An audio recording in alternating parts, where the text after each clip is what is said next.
It's wALT, and we are at the Two Brothers Roundhouse for another Queued Up Artist Showcase in the Two Brothers Green Room, hanging out with Nick Brown from Mona. Nick.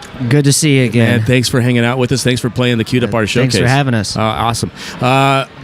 Curious, because you guys have been a band for a number of years, about 7 years now.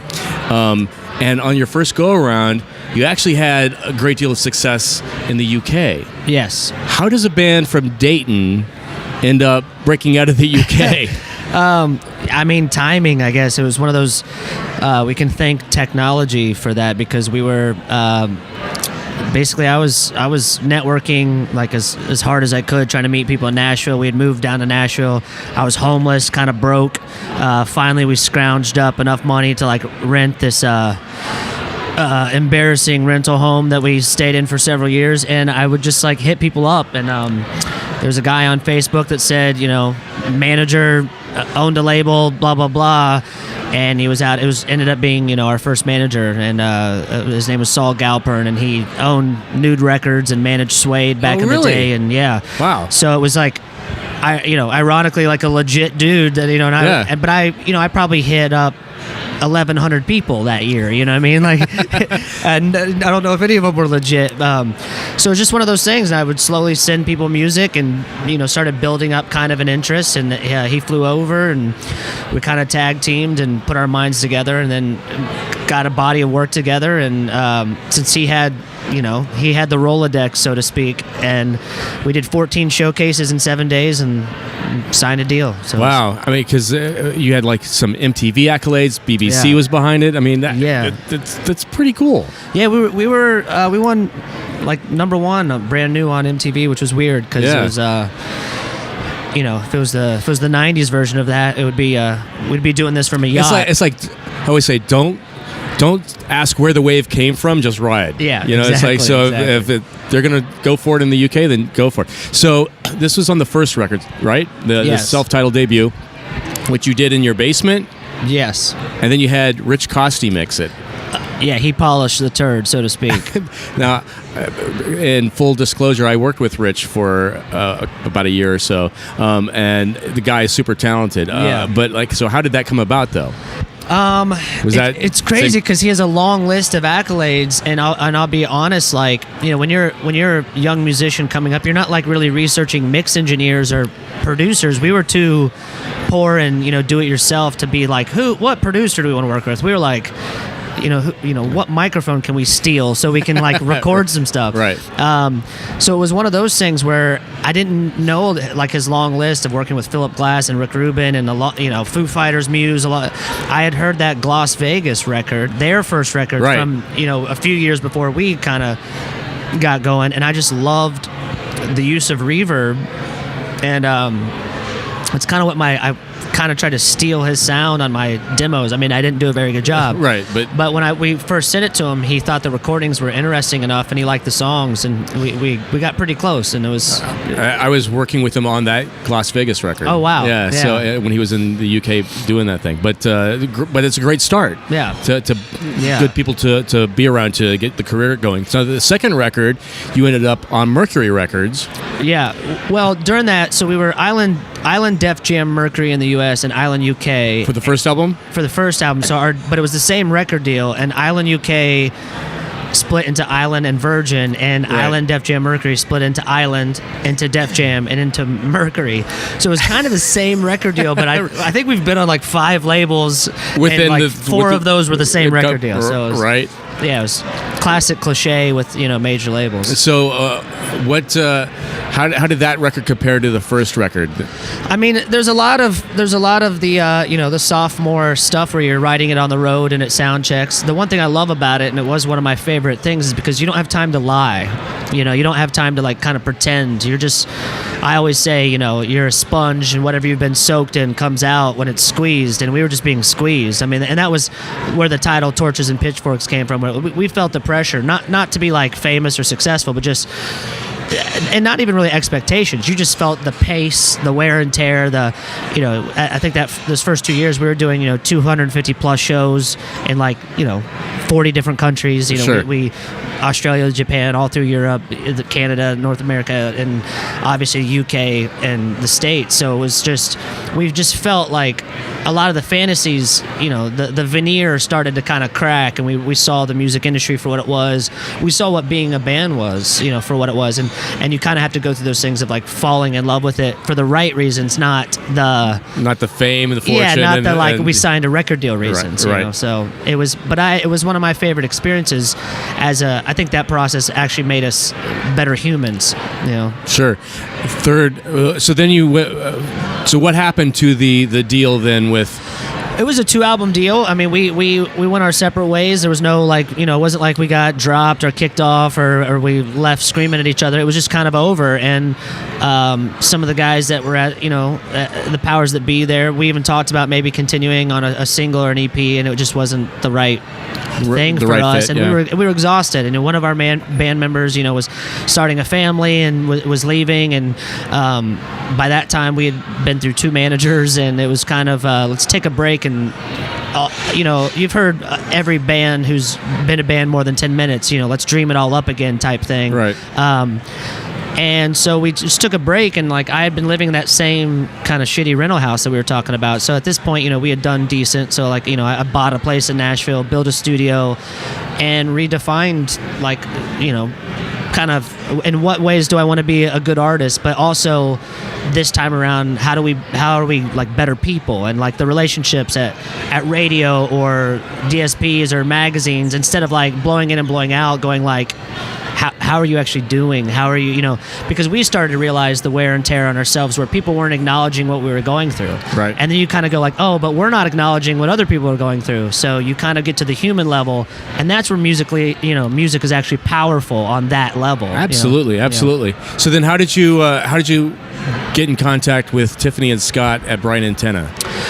Funny enough, it was the same exact way that we got started. Tiffany hit me up on Facebook. It was that she's simple. So passionate about music. Yeah, and there was a lot of similarities, and they had actually seen us the first time around. The first time we played South by Southwest, they were actually a part of the story more than what we realized, because they were kind of watching us from afar. And Tiffany has good taste in music and a lot of passion, and Scott as well, and just good hearts, good minds, and by that time, we were working with, our manager that we have now, Warren Wyatt, and I was working with Mark Needham a lot, who mixed our second record, and so I was working with people more out of friendships and who they were as people, and I kind of made a decision to only make decisions based off of heart and personality and kind of the human element. So they were we'd love to fly you out, showcase, and I said, look, I'm gonna have my birthday is a couple weeks away. You guys can fly in and hang out, and we'll play some songs. That's the only way I'm doing this. I'm not showcasing. I'm not being, because we'd already done the wine and dine and been flown all over the planet. This has got to be real. And so they just came to my house and in our studio, and we played some songs, and it was human. That's perfect. It was good. They're good people, and they've done a really nice job building up that label. Yeah. So then you put out the EP, the In the Middle EP. Yes. Which was pretty successful. I think In the Middle was a really strong song for you guys. Thank you. Yeah. And it has led to the new album. Yeah. The first full length on Bright Antenna, Soldier On. Yeah. What was the process making this record? What's kind of funny, because the self-titled thing was our introduction, and then Torches and Pitchforks was kind of the pressures and the struggles of the thing. The In the Middle was literally that. It was transition, and then the Soldier On is just kind of solidarity of good or bad, we're still here, let's keep going. So these titles kind of accidentally became prophetic of our career. Right. But we did a lot of In the Middle EP and Soldier On actually at the same time. Not entirely, but there was some overlap there, and we really wanted the songs to feel like they had their own personal. We wanted, even though it's a singles market, and we all know it's singles, and even with streaming, it's the one song.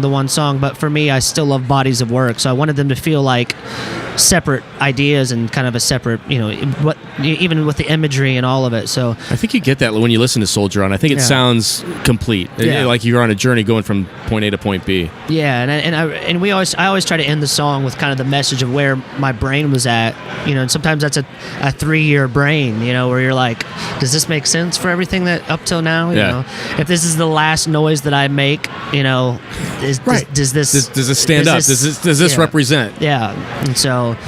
I read something that Jeff Buckley said right before he kind of died, and he was talking about how every song's a photograph and you can't change it. And he's like, so in the studio you're constantly quote unquote posing, because this could be the last one they ever take. Wow. And I mean, you look at Grace, the only full length finished album he ever did, and, right. It stands up. So what a photograph! Yeah, what a masterpiece! Yeah, right. Yeah. I got to ask because I think Nashville. I mean, first of all, I'm incredibly in awe of your talent because I've seen you play several times now, and I know that you're a great songwriter. Do you feel pressure because Nashville? I feel you have got to be at a certain level in order to survive in that cutthroat market. Do you feel that kind of pressure? I'm very removed from anything that I'm not doing. So I've never been one to look to my left or right to see how fast I'm running. I don't have Grammys, and I'm not a multi-millionaire with several houses and vacationing on yachts. Right. So at this point, if I start to do that, that's kind of never ending. So I kind of just. I kind of have a different way of looking at it where I just my test is, am I being honest? Is this the best version of me right now? Right. And country's a different thing. I'm not a storyteller. I always say I'm a bit of an emotionalist. I just try to provoke feelings, and I get that. Yeah, it comes across when you listen to the record because I think you write very anthemic songs. Yeah. Where the emotions are there. I mean, it's almost like a gospel-y type feel because you get these really these angelic highs where it's just you feel good about or whatever.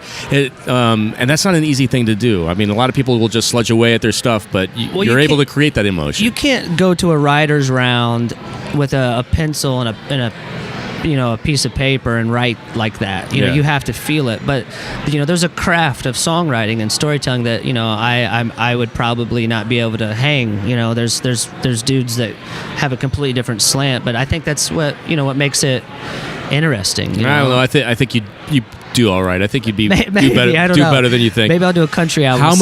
How much has Nashville changed in the past decade? Because I know a lot of people seem to be flocking there. It's a very hot city right now. A lot. Maybe now's a great time to go to LA because everybody's leaving. I've thought about it. But how has it changed? In every imaginable way. I mean, when I was there, I've probably been there 8-9 years or however, maybe even 10 years at this point.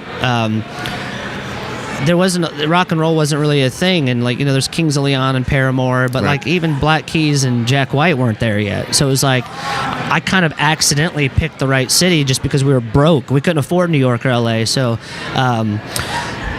the food, the property value. I mean, even the place that I ended up buying in 2014, I couldn't afford it now if I had to buy it now. So it's everything's been, drinks were. I mean, if you've been to Nashville, the Three Crow Bar on East Side, they used to do $2 Jameson shots. I think now they're $8. Right. So it's right.